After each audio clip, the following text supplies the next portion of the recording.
L'université de Beida à Pékin n'a rien à envier au plus beau campus américain. Fondée en 1898, c'est l'une des plus anciennes et la plus célèbre université du pays. Un campus de 40 000 étudiants, dont 10% d'étrangers. La plupart suivent des programmes spécifiques pour mieux connaître la Chine, ou en tout cas mieux la comprendre. Nous n'avons pas d'agenda, nous n'essayons pas de convaincre qui que ce soit, mais nous essayons de sensibiliser ces étudiants à la complexité des questions liées à la Chine. Son histoire, son futur, son rôle dans le monde. Et la Chine pour cela ouvre grandes ses portes. Elle accueille 350 000 étudiants étrangers cette année, soit 2 fois plus qu'il y a 5 ans.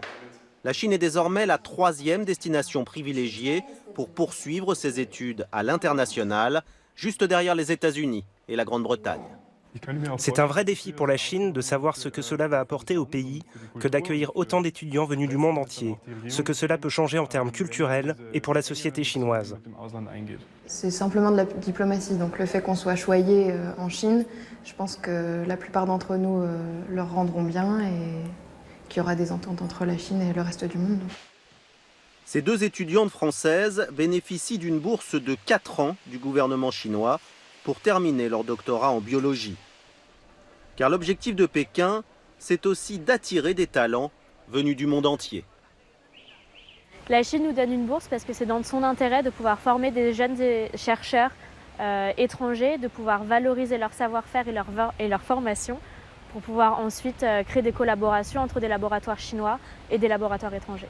Quand un projet en Chine se met en place, ça va très vite et ils publient très rapidement par rapport à nous. Et donc oui, je pense qu'ils ont une place vraiment très importante dans le monde, dans le domaine de la recherche. Ils sont 40 000 étrangers chaque année à recevoir ainsi une allocation de l'État. Objectif, faire progresser la recherche fondamentale et compenser la fuite des cerveaux. Car dans le même temps, près d'1 million de Chinois étudient à l'étranger et beaucoup ne reviendront pas une fois leurs études terminées.